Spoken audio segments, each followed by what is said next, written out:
Hola, buenas noches a todos.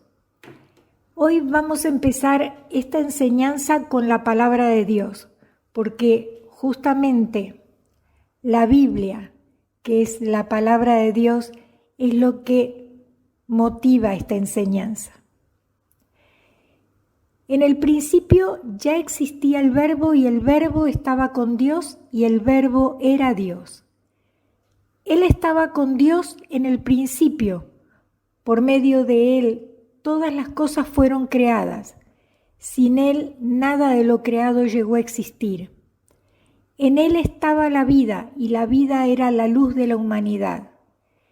Esta luz resplandece en la oscuridad, y la oscuridad no ha podido apagarla. Juan, capítulo 1, versículos del 1 al 5. Esta es la palabra que recibió Carlos en la reunión de servidores del jueves. Y como este año necesitamos seguir creciendo en el espíritu, para eso es necesario nutrirse. Y el Señor nos inspiró a desarrollar una serie de enseñanzas para comprender y aprender a leer la Biblia. Desde ya que ninguno de nosotros es teólogo, por lo que no es la idea hacer un curso bíblico. Simplemente queremos, con la ayuda del Espíritu Santo, encontrar la manera más sencilla para que todos podamos leer la Biblia, comprendiendo de qué se trata, cuál es el contexto histórico, por qué se tradujo de un idioma a otro y por qué tantas interpretaciones diversas. En este prólogo a mí me toca hacer una síntesis de lo que relata la Biblia para que podamos comprender los tiempos y las secuencias del relato. Y para comprender hay que comenzar por el principio. ¿Dónde empieza la Biblia? Vamos a ir al principio, al Génesis, que es donde comienza la Biblia. La Biblia empieza con el libro del Génesis. ¿Y qué empieza diciendo la Biblia y cuál es el primer relato? El primer relato es la creación. Y dice que Dios creó los cielos y creó la tierra y creó la luz, creó el campo, las plantas, creó los animales y creó al hombre. Y termina de hacerlo todo y hace un jardín que se llama el Jardín del Edén, que es un lugar perfecto, que es un lugar maravilloso, donde fluye la provisión de Dios, donde no hay dolor, donde no hay enfermedad, donde el propósito principal es que Adán y Eva se multipliquen dominando la tierra y que Dios viva en medio de ellos. Dice el Génesis que el Señor cada día bajaba y estaba con ellos y compartía tiempo con Adán y con Eva. Porque el plan de Dios era que nosotros viviéramos una vida de confianza y de amor con Él, y que Él disfrutara de esa vida con nosotros. Por eso Dios llena el jardín con árboles frutales y con el árbol de la vida en el centro, pero también pone la alternativa del árbol del conocimiento del bien y del mal, instalando así la libertad desde el principio. Dios crea todo perfecto, porque también da la oportunidad de escoger. Alguno puede pensar, pero si Dios es tan bueno, ¿por qué puso el árbol que podía ser causa de tropiezo? ¿Y por qué Dios me da a mí la opción de pecar y de caer? Y es porque Dios, desde el primer momento, estableció que el amor debía ser en libertad. No se puede amar por obligación. El amor es una elección de la voluntad. Por eso le dijo a Adán, te doy la libertad de que escojas qué árbol quieres comer. ¿Quieres el árbol de la vida o quieres el árbol que yo te prohíbo? El amor hay que escogerlo. Amar a Dios es voluntario.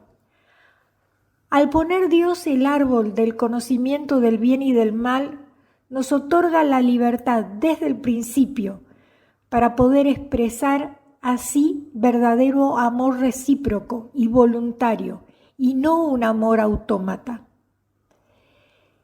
Es realmente una bendición que nosotros podamos escoger o no al Señor. Dios no quiere que nos acerquemos a Él por temor, sino por amor voluntario, por amor de elección, que es el verdadero amor. Así como Él nos eligió a nosotros, porque Él nos eligió a nosotros también debíamos poder elegir. La Biblia es un libro que arranca en el Génesis y que va a lo largo de miles de años desarrollando una historia casi perfecta, que se inicia con la creación y que luego Dios dice al hombre que termine de construir lo que Él ha hecho. Dios hizo todas las cosas, pero nos encomendó que le pusiéramos nombre a todos, que pusiéramos nombre a los animales, que nos reprodujéramos y que nosotros domináramos la tierra. Nos dice: te dejo que me ames, te regalo un lugar y a partir de ahora camina conmigo porque yo voy a estar contigo. Ese es el mensaje en la creación. Pero aquí empieza la novela. La serpiente la tienta a Eva lo hace caer a Adán y la mala elección nos saca de ese jardín y nos cae la maldición. A partir de ahora la tierra producirá espinos y la vida va a ser cuesta arriba, porque entra en la vida del hombre la discordia, la envidia, la ira, la maldad. Así es que Caín mata a su hermano Abel y empiezan las historias de batallas, de peleas, de muertes, que no van a tener fin aún hasta nuestros días. Continúan luego con la lista de los descendientes de Adán, que fueron patriarcas que llegaron a vivir más de 900 años, como Matusalén, que fue el abuelo de Noé. Noé se porta bien y tiene el favor de Dios, pero la tierra estaba tan corrompida y llena de crímenes que Dios decidió eliminar a todos, menos a Noé, y envía el diluvio. Continúa luego el relato de todos los descendientes de Noé, pero con las primeras historias, ya truculentas, terminan en la Torre de Babel y Dios los tiene que separar y confunde sus lenguas. Aparece entonces otro buen hombre, que es Abraham, y Dios le da una promesa.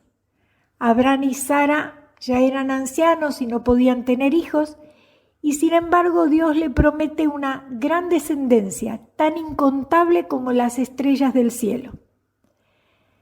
Sara no cree mucho en la promesa y lo obliga a Abraham a tener un hijo con la esclava, y nace Ismael. Pero cuando Sara queda embarazada y nace Isaac, Sara hace que Abraham expulse al desierto a la esclava con su hijo Ismael, y de allí, de esa descendencia de Ismael, surge el Islam, que hasta el día de hoy también tiene conflictos con el resto del pueblo de Dios. Luego, Dios lo prueba a Abraham pidiéndole la vida de su hijo Isaac, pero no deja que lo mate, y de la descendencia de Isaac nacen las 12 tribus de Israel, porque Isaac tiene 12 hijos, de los cuales uno, José, era el preferido de Isaac, porque siempre tenía sueños proféticos.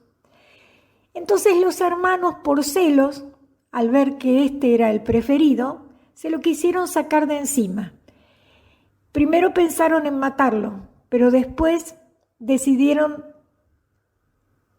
venderlo como un esclavo. Iban a tirarlo en un pozo y abandonarlo ahí, pero decidieron venderlo como esclavo, aunque le mintieron al padre mostrándole sus ropas ensangrentadas y haciéndole creer que había sido muerto por una bestia. José así es llevado como esclavo a Egipto, pero también Dios estaba con él y José se convierte en un personaje importante salvando con las interpretaciones de los sueños del faraón al país de Egipto y evitando una crisis de hambre que arrasó con toda la región. Logra así, después de esto, rescatar a su familia de la crisis, a la que también le había llegado a su pueblo el hambre, y los lleva con él a Egipto. Y en Egipto, el pueblo de Israel se queda y prospera tanto que se multiplican, hasta que el faraón ve que eran demasiados. El faraón tuvo miedo de un pueblo que lo tenían como esclavos porque lo habían reducido a esclavos y que estaba creciendo y multiplicándose mucho. Y además, el plan de Dios no era que quedaran en Egipto donde los hacían esclavos, sino que Dios quería darles una tierra propia, una tierra que emana leche y miel. Y le ordena a Moisés sacar a su pueblo de Egipto para llevarlos a la tierra prometida. A partir de este éxodo, donde Moisés extiende su vara y se separa el mar Rojo, y luego vuelve a cerrarse, y se ahogan los soldados con sus carros y el faraón queda sin ejército, resulta que el pueblo se queja de que los sacaron de su cómoda esclavitud, y entonces Dios hace que queden dando vueltas sin poder entrar en la tierra prometida, aunque quedaba ahí a 50 kilómetros nada más, pero quedan dando vueltas sin poder entrar 40 años en el desierto. Finalmente entran en la tierra prometida con Josué y se establecen, pero cuando les va bien, se olvidan de Dios. Y entonces aparecen los profetas, y con los profetas aparecen las advertencias y las profecías de que si siguen por ese camino les va a ir mal, y el pueblo de Israel se va y vuelve y aparecen los reyes y con todas sus historias y cuentan que uno hizo lo malo y se arrepintió y después le fue bien, y cuando les iba bien vino otro que volvió a hacer lo malo y entonces se hundieron y se arrepintió Dios y Dios los oye. Y así es como aparecen los poetas, aparecen los salmos con David, y aparece el cantar de los cantares que habla del amor, y aparece la filosofía por parte de Salomón, las normas de vida, la sabiduría, y de repente silencio. Hay 400 años de silencio, y después de 400 años llegan las buenas noticias. Llega el Evangelio, la buena noticia con el anuncio de un Salvador, la proclamación de la venida de Jesucristo. Y nos encontramos con el Evangelio relatado por 4 evangelistas que nos explican el nacimiento, la vida, las obras, los milagros, la muerte y la resurrección de Cristo. A partir de ahí empiezan los hechos de los apóstoles y empiezan los milagros, pero ya no los milagros a través de Dios, como cuando separó con la vara de Moisés el mar en dos, sino que aparecen los milagros a través del Espíritu Santo en el hombre, haciendo milagros cada día en nuestro día a día. Y luego continuamos con las cartas.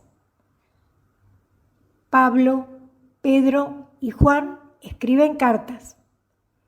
Cartas de advertencia, cartas de felicitación, cartas de todo tipo. Algunas para leer en público y otras para leer en privado.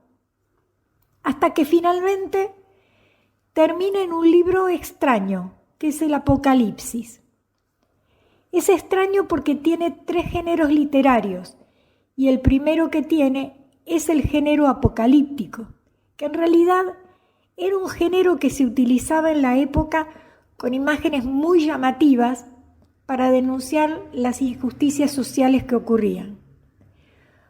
Juan, a través de dragones y fuegos y explosiones, explica la historia de la redención, pero a la vez es un género episcopal, porque también tiene cartas. Juan en el Apocalipsis manda cartas a las iglesias, advirtiendo cosas. Pero además, y por último, es un libro profético. Juan describe algo maravilloso en Apocalipsis, como si fuera una película que termina donde empieza, y volviendo al principio de todo para darle un final al terminar la historia, después de los dragones y del fuego, vuelve a aparecer un árbol como al principio, el árbol de la vida, y vuelve a aparecer además no un jardín, sino una ciudad, pero una ciudad que representa el desarrollo de nosotros como humanos. Ya no vivimos en un jardín, vivimos en ciudades, pero en esas ciudades que hemos construido hay un jardín dentro que tiene un árbol y tiene un río de vida, y la nueva ciudad representa el avance técnico, la creatividad divina y la humana, el paso de la historia combinada con el plan original de Dios, con un árbol en el medio, con fuentes de agua, con alegría desbordante, donde todo vuelve a ser como al principio de la palabra de Dios, pero avanzado, cambiado, mejorado. Es la ciudad de calles de oro. Apocalipsis 21 dice: vi un cielo nuevo y una tierra nueva. Juan está hablando de la visión profética que tuvo, porque el primer cielo y la primera tierra pasaron, y el mar ya no existía. Mas yo, Juan, vi la ciudad santa, la nueva Jerusalén, descender del cielo de Dios, dispuesta como una esposa ataviada para su marido. El ejemplo más repetido en la Biblia de nuestra relación con Dios es el matrimonio, como el novio y la novia, y dice que la ciudad era como una novia lista para casarse, por lo bella, por lo arreglada. La Biblia dice que Dios nos ama a cada uno de nosotros como un esposo enamorado ama a su esposa. Y sigue diciendo: y oí una voz del cielo que decía: he aquí el tabernáculo de Dios con los hombres, y Él morará con ellos, y ellos serán su pueblo, y Dios mismo estará con ellos como su Dios. Enjugará a Dios toda lágrima de los ojos de ellos, y ya no habrá muerte, ni habrá más llanto, ni clamor, ni dolor, porque las primeras cosas pasaron. Y el que estaba sentado en el trono dijo: he aquí, yo hago nuevas todas las cosas. Debemos comprender que la Biblia es el mensaje de un Padre bueno que ama sin medida a sus hijos. Hijos que se equivocaron y quedaron atrapados en tierra extraña, siendo esclavos de los vicios, de las enfermedades, de la miseria y de la muerte. Y ese padre debió pactar con el enemigo para recuperarnos, ofreciendo a cambio lo más preciado que tenía, su hijo.